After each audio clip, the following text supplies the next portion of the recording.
You have probably heard the advice of tracking your food. Maybe you're on a cut, a bulk, or you just want to perform a maintenance. You know that tracking your food will be useful to reaching your goals because you will know how many calories you'll be consuming and you'll be able to adjust your diet accordingly. But you don't really know how to track your food. In this video, I'm going to give you the steps to tracking your food with no BS steps. But first, this is Argan for MushaMind, where we preach giving quick and useful advice to help everyone. Let's begin this video. The first step to effectively track your food is to find a reliable food tracking app. There are plenty of options available, like for example MyFitnessPal, what I personally use, which will allow you to log your meals, snacks, and beverages. Just choose one that suits your needs and preferences and start using it consistently. Now, we have the tracking tool in hand. It is now time to set some goals. You probably already know how many calories you need to consume per day. So, if you have not done that, first determine your daily calorie intake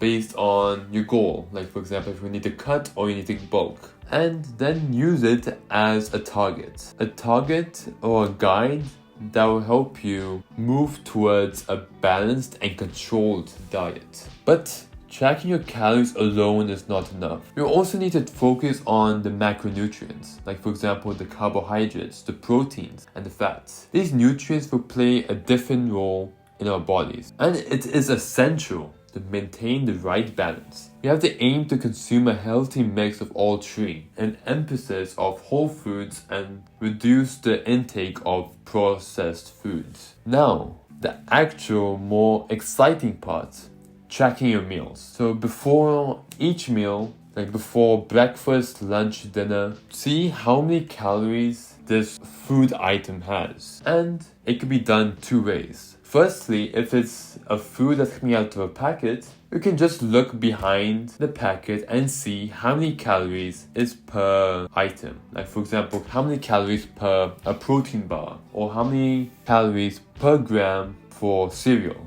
Then just measure each ingredient independently. Or if you're going to measure cereal, for example, the thing that comes out of the packet, like the actual cereal part, you first measure it. Then, after putting the cereal in the bowl, you will then measure the amount of milk you're putting into the bowl. And after you track both of these ingredients for your breakfast or something else, you can then add it to your daily tracker. And you have to remember that the more precise you are, the more accurate you are, the more better insights you will gain. However, to make the process easier, try prepping your meals in advance. And try to spend some time on the weekends to plan your weekly menu.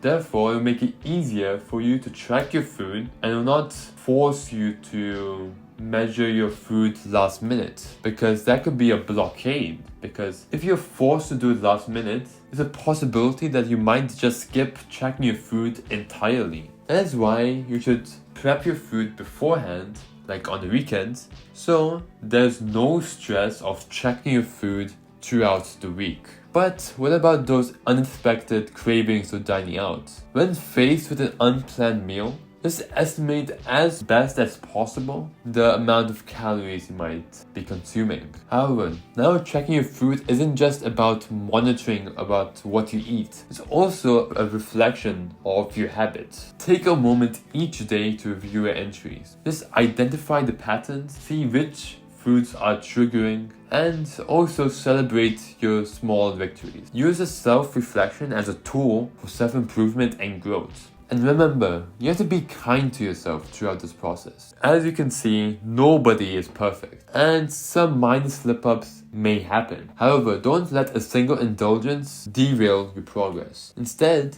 learn from it and move forward with renewed determination. That's all I have to say in this video. If you have any questions, scroll down and leave a comment, and I hope you have a nice day. This is MushaMind.